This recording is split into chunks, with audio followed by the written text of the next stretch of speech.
Hello दोस्तों, this is Kaushal Kishore Sharma and welcome to English point. दोस्तों, यदि आप लोग एसएससी स्टेनोग्राफर के लिए मॉक टेस्ट देना चाहते हैं तो आप ये मॉक टेस्ट दे सकते हैं। 5 नवंबर को आज अभी ये हो चुका है, लेकिन इसका एनालिसिस होने वाला है और ये एनालिसिस आज 3 बजे होगा और ये 3 बजे मॉक टेस्ट होगा और 4 बजे इसका एनालिसिस इंग्लिश का संभवी पांडे जी करेंगी। जीके एंड साइंस का जो एनालिसिस होगा ये गौरव सर करेंगे शाम को 7 बजे और एनालिसिस रीजनिंग का सुमित गोयल करेंगे सर शाम को 9 बजे। ठीक है, तो इसके लिए आपको क्या करना है, इनरोल करना है और इनरोल पूरा टोटली फ्री है, तो आप जल्दी से इनरोल कीजिए। इसकी लिंक दी गई नीचे डिस्क्रिप्शन में और अनअकैडमी एसएससी स्टेनोग्राफर के लिए आप यहाँ पर बेहतरीन प्रिपरेशन कर सकते हैं। चलिए, तो आज हम बात करते हैं। आज के जो हमारा जो टॉपिक है ये है PQRS। ठीक है, आज का जो टॉपिक है ये है PQRS वाला, यानी कि आज जंबल वर्ड्स की आज हम यहाँ पे स्टडी करें, यानी कि पूरा सेंटेंस बनाएंगे PQRS को कैसे रीअरेंज करके हम एक उसको मीनिंगफुल सेंटेंस बनाए। तो यहाँ पर मैं कुछ आपको टिप्स भी दूंगा, कुछ तरीके भी बताऊंगा और उम्मीद करूँगा कि आपको सारी चीज़ें पसंद आएंगी। आज की जो सेंटेंस हैं ये 10 सेंटेंस हैं और आज की जो सेंटेंस मैंने लिए हैं ये लिए हैं एसएससी सेक्शन ऑफिसर ऑडिट और ये एग्जाम हुआ था 9/9/2001 को। तो चलिए, ज़्यादा देर नहीं करते, क्लास को स्टार्ट करते हैं। तो सबसे पहला जो सेंटेंस है यहाँ पर आपका क्या है, डिक्शनरी। यहाँ पर याद रखिए फर्स्ट एंड 6th नंबर ये फिक्स है, यानी इनको आपको इधर उधर कुछ नहीं करना है। जो बीच में PQRS जो दिया गया है इसको आप जंबल वर्ड हैं इनको रीअरेंज करके एक मीनिंगफुल सेंटेंस बनाना है। तो सबसे पहले आपका डिक्शनरी सब्जेक्ट रहेगा। ठीक है, इसके बाद है arranged words about which information containing alphabetically is a book, इस तरह से।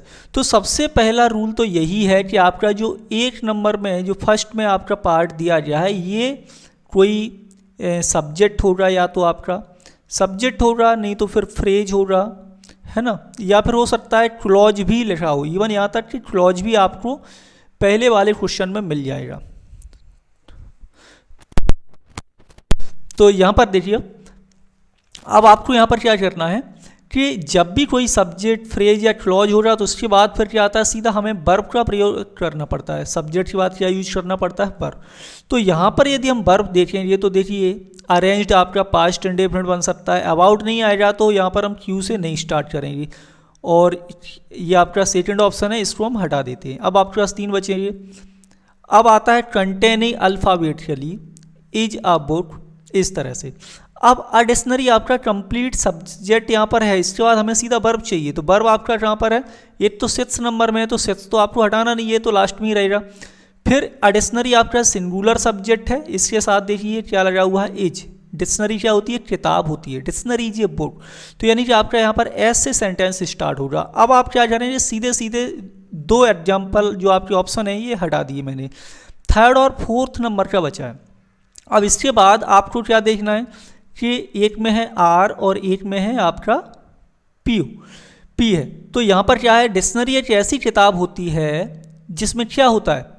अब इसके बाद आपका देखो क्लॉज बन सकता है अबाउट विच इन्फॉर्मेशन। अब ये आपका यहाँ पर सही नहीं है। Dictionary is a book containing alphabetically, जो अल्फ़ाबेटिकली कंटेन होती है ना, पहले ए के वर्ड मिलेंगे, फिर बी के मिलेंगे, सी के वर्ड्स मिलेंगे, तो इस तरह की बुक होती है। फिर क्या आएगा आपका आर, तो क्या हो जाएगा आपका, सबसे पहले आपको लिखना है एस, फिर लिखना है आपको आर, फिर इसमें आपका आ जाएगा पी और फिर आ जाएगा क्यू।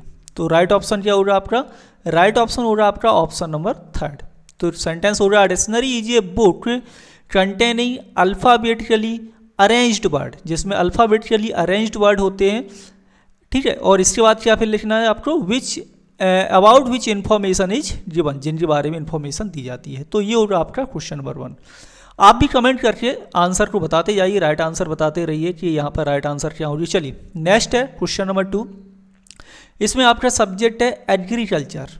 ठीक है, लास्ट में आपका ये रहेगा and food for cattle. 4 option है यहाँ पर, आप लोग जल्दी से पढ़ लीजिए और कमेंट करके बताइए राइट आंसर क्या होगा क्वेश्चन नंबर 2 में। यस, कमेंट जरूर करना और पूरी क्लास को एंड तक देखना है जिससे आपकी प्रैक्टिस होगी अच्छी।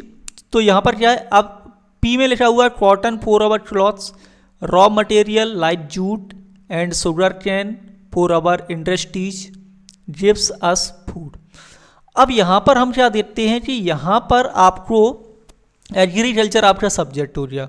अब एग्रीकल्चर क्या करता है, कॉटन फॉर क्लॉथ बिल्कुल देता है, रॉ मटेरियल भी है, शुगर केन भी है, आपका लिखा हुआ है जिप्सस फूड। एग्रीकल्चर में क्या देता है, फूड देता है, भोजन देता है। तो आपका स्टार्ट कहाँ से करना है, यानी एग्रीकल्चर हो गया सब्जेक्ट, इसके बाद आपको लगाना है वर्ब। तो वर्ब के स्थान पर देखिए जिप्स हो गया, सिंगुलर सब्जेक्ट है, अनकाउंटेबल नाउन है, तो आपका एग्रीकल्चर के साथ ऐसे ही एस भी लगा हुआ है, तो यानी कि आपका ये एस से स्टार्ट हो रहा है। अब हम सीधे यहाँ पर आपके दो ऑप्शन को हटा देंगे। अब आपका क्या बचेगा, first option and fourth option. अब यहाँ पर देखिए राइट आंसर क्या होगा।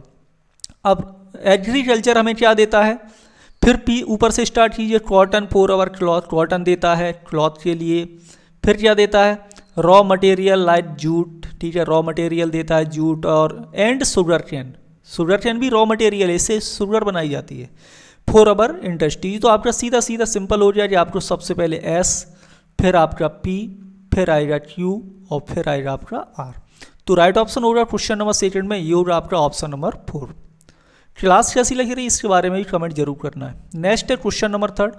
क्वेश्चन नंबर थर्ड में है कि टुडे पॉलिटिकल फ्रीडम, ये सेंटेंस आपका यहाँ पर रहेगा, और लास्ट है आपका can buy is not fairly distributed.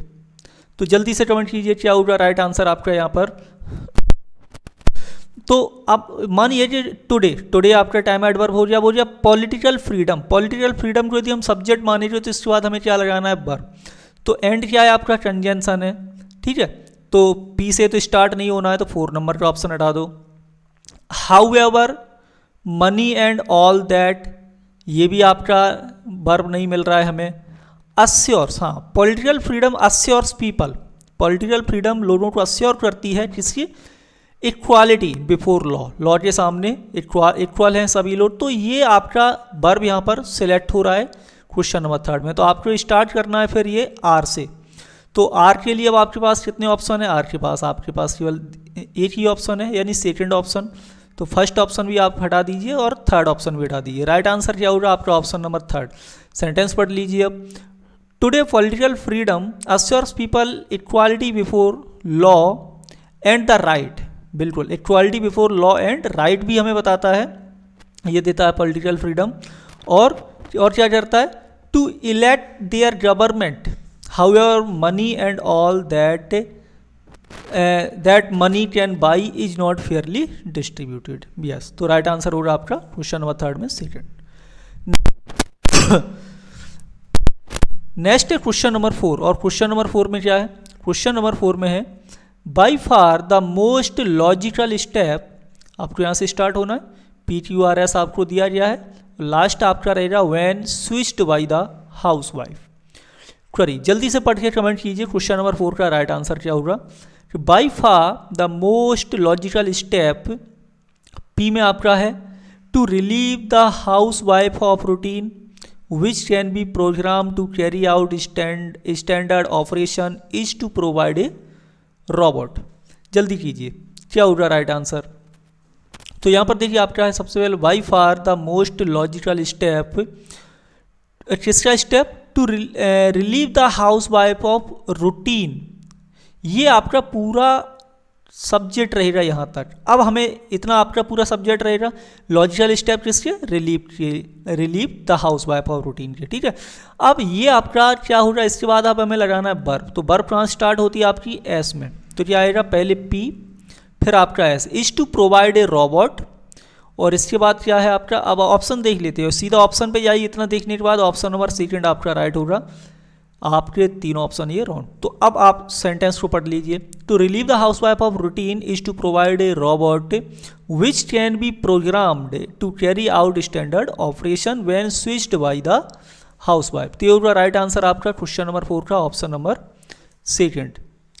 Next है क्वेश्चन नंबर 5, और क्वेश्चन नंबर 5 में है during the reign of the emperor Tiberius called, आपका ये क्या है, Phaedrus and Augustan story teller translated Aesop's fable into Latin in ancient Rome and also added some tales of his own. तो ये टिबरस seizure and Augustus ये सब friend वगैरह थे, वो एम्परर थे। किसके एम्परर थे, ग्रेट रोम के, है ना, बहुत ही प्राचीन बात है ये, करीब 14-15 सेंचुरी की बात हो रही है यहाँ पर। तो उस समय कहते हैं ना प्रोवर्ब है, Rome by not built in a day. तो रोम में कई सारे राजा महाराजा हुए हैं, कई सारे मारे गए, कई के मंत्रियों ने, सेनापतियों ने उन्हें मारा।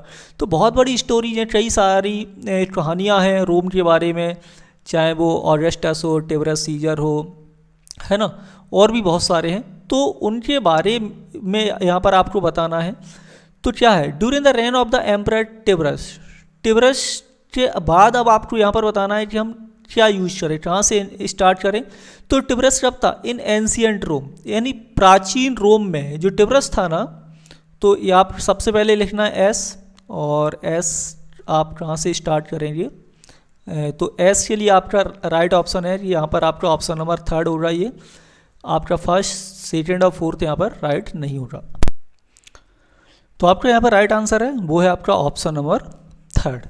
तो सेंटेंस क्या हो रहा है, during the reign of the emperor Tiberius, इसके बाद इन एंशियंट रोम, यानी प्राचीन रोम में, एन एगस्टन स्टोरी टेलर, इस ऐसी बात क्या आएगा आपका क्यू, कॉल्ड आपका फिर आएगा हैदरस, है ना, फिर Phaedrus translated Aesop's fable into Latin. तो ये होगा राइट आंसर आपका ऑप्शन नंबर 3। नेक्स्ट क्वेश्चन 6 में, the pigeons were used, pigeons were used आपका यहाँ देखिए सब्जेक्ट है, वर्ब है, used and as messenger which were tied in the olden days to carry messages to their feet. अब आपको बताना है राइट आंसर क्या हो रहा है यहाँ पर। अब राइट आंसर में आप क्या है कि यहाँ पर आपका क्या है, एज पिजन्स वर यूज किए जाते, किस रूप में यूज किए जाते थे, एज मैसेंजर, मैसेंजर के रूप में। अब देखा होगा कबूतर एंशियंट टाइम में संदेश से लेके जाते थे, तो यहाँ पर the pigeons were used as messenger, ठीक है, पहले आपका पी आएगा। अब देखिए जहाँ पर अब आपका 3 में पी है, तो पी के आंसर होने की पॉसिबिलिटी भी ज़्यादा है, यानी पी से ही स्टार्ट होगा, तो यहाँ से हम इसको हटा देते हैं, एस को। अब आप इसके बाद देखिए, इसके बाद क्या आएगा आपका, इसके बाद आएगा किस समय मैसेंजर थे ये, इन द ओल्डन डेज, पुराने समय में, तो इसके बाद क्या आ जाएगा आपका आर, तो पी के बाद क्या आएगा आर।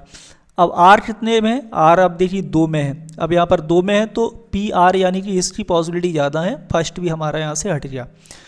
तो अब इसके बाद आपका जो राइट है वो देखिए क्या होगा, आपका the pigeons were used as messenger in the olden days, किस रूप में, to carry messages, message carry करने के लिए यूज किए जाते थे, विच वर टाइड, यानी संदेश कहाँ बांधे जाते थे, टू देयर फीट, उनके पैरों में। तो राइट आंसर आपका क्या है, राइट आंसर होगा आपका option number 3, option number 3 right होगा क्वेश्चन नंबर 6 में। नेक्स्ट है आपका क्वेश्चन नंबर 7, और क्वेश्चन नंबर 7 में है, the school has always been, और लास्ट में आपका रहेगा जनरेशन टू द नेक्स्ट। अब आपका PQRS देखते हैं क्या लिखा हुआ है, tradition from one, the most important, the wealth of, means of transferring. जल्दी से कीजिए राइट आंसर क्या होगा इसका। तो the school has always been, school हमेशा से क्या रहे हैं, द मोस्ट इम्पोर्टेंट, क्या रहे हैं, the most important means of transferring, यानी कि स्कूल सबसे ज़्यादा ज़रूरी रहे हैं ट्रांसफरिंग करने। अब क्या ट्रांसफ़र करने के, ये देखिए, तो क्या ट्रांसफ़र करने के, द वेल्थ ऑफ ट्रेडिशन, जो ट्रेडिशन के रूप में हमारे पास जो धन है वो, from one generation to the next, यानी कि अब इसका राइट आंसर क्या होगा आपका, इसका राइट आंसर होगा आपका ऑप्शन नंबर 2, ठीक है, ऑप्शन नंबर 2 राइट होगा क्वेश्चन नंबर 7 में। नेक्स्ट है 8 नंबर का क्वेश्चन, क्वेश्चन नंबर 8 में, when she got to her house मतलब reached house, went house, etc. when she got to her house there was nothing to retrieve, और last रहेगा आपका, Mrs. M stood in the center of her bedroom looking at a ruined copy of the Korean forcing back her tears. Okay, और यहाँ पर है आपका PQRS में आपको बताना है कि क्या होगा राइट, जल्दी से कमेंट कीजिए क्वेश्चन नंबर 8 के लिए राइट आंसर क्या होगा। तो यहाँ पर क्या, when she got to her house there was nothing to retrieve, क्या, ऑल वैल्यूएबल वर स्मैश्ड और स्टोलन। ओके, आप यहीं से स्टार्ट कीजिए, पी ही आपका सबसे पहले हो रहा। फिर पहले क्या हो रहा आपका, सारी जो वैल्यूएबल्स थे वो स्मैश्ड और स्टोलन थे। और क्या सेफ क्यू में आपका द कर्टेंस बार बर्न, जो पर्दे थे वो जला दिए गए। Books were ripped to shred, ठीक है, तो ये भी ठीक है, पी आपका क्यू यूज हो जाएगा। अब क्या है आपका, her medals and trophies had been flung everywhere, उसके जो मेडल्स और ट्रॉफीज थे वो हर जगह फैले हुए थे। The house had been completely आपका क्या था, रैंसेट था, ठीक है। तो ये बिल्कुल ये पूरा PQRS राइट ही लिखा हुआ है, आपका ऑप्शन नंबर फर्स्ट होगा राइट। तो यानी ऑप्शन नंबर फर्स्ट राइट है क्वेश्चन नंबर 8 में। नेक्स्ट है आपका क्वेश्चन नंबर 9। क्वेश्चन नंबर 9 में है the student came late to the school, यानी विद्यार्थी स्कूल में लेट आया। अब लास्ट में रहेगा आपका he was a bad day, it was a bad day for him, यानी उसके लिए बैड डे था। चलिए जल्दी से कमेंट कीजिए क्या होगा राइट आंसर। PQRS पढ़ते हैं, ही वेंट होम वीपिंग, घर रोते हुए गया, अभी तो आया ही है, तो यहाँ बीच में क्या हुआ वो देखते हैं। The watchman didn't allow him inside the school, watchman ने उसे स्कूल के अंदर नहीं आने दिया। The boy was waiting outside for somewhere, थोड़ी देर बाहर इंतजार करता है। Then he decided to go home, इसका मतलब हुआ कि वह स्कूल के अंदर ही नहीं आ पाया, ठीक है। तो यहाँ पर आपका क्या हुआ कि लेट आया, तो क्या हुआ, क्यू सबसे पहले आएगा आपका, और देखिए चारों में क्यू ही है, ठीक है। अब यहाँ पे क्यू से ही चारों स्टार्ट हो रहे हैं, तो फिर आपको PRS के बारे में सोचने की ज़रूरत बिल्कुल भी नहीं है, ठीक है। अब इसके बाद क्या, वॉचमैन ने उसे गेट पर ही रोक दिया। बॉय बाहर प्रतीक्षा करता रहा थोड़े समय तक, तो पी के बाद आपका क्यू यूज हो जाएगा। फिर उसने क्या किया, फिर उसने डिसाइड किया घर जाने का, और वह घर रोते हुए गया। तो यानी QRSP राइट होगा। और ये आपका option number 3, it was a bad day for him, और उसके लिए ये दिन कैसा था, बहुत ही बैड था। Okay, next and last question है क्वेश्चन नंबर 10, और इसमें Oliver dozed off again and it had been bright day for hours when the Oliver opened his eye. Dozed off मतलब नींद आना, जबकि आना सोने से, स्लीप से अर्थ है। और इसके बाद आपका नीचे लिखा हुआ है सेट्स में, Mrs Baddun had carried down stair into the little housekeeper room which belong to her. यहाँ पर आपके पास PQR और S में से बताना राइट आंसर क्या होगा इसके लिए। तो जल्दी से कमेंट कीजिए क्वेश्चन नंबर 10 के लिए राइट आंसर आपका क्या होगा। तो यहाँ पर सेंटेंस फिर से पढ़ते हैं कि Oliver dozed off again and it had been bright day for hours when Oliver opened his eyes. और इसके बाद आप यूज कर सकते हैं इन 3 days टाइम, 3 दिन के समय में he was able to sit in any easy chair well propped up with pillow and he was still too weak to walk. आपका क्यू सबसे पहले आएगा इसमें, और इसके बाद देखते हैं क्या आएगा, he felt cheerful and happy, R हो जाएगा।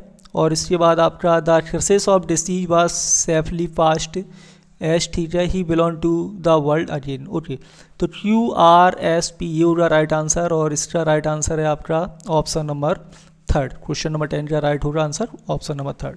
तो दोस्तों आज की क्लास में इतना ही, उम्मीद करते हैं आपको क्लास पसंद आई होगी। क्लास पसंद आए तो इसे दोस्तों के साथ शेयर करें, और जो भी स्टूडेंट पहली बार आए हो हमारे चैनल को सब्सक्राइब जरूर करें। Thank you for watching this video.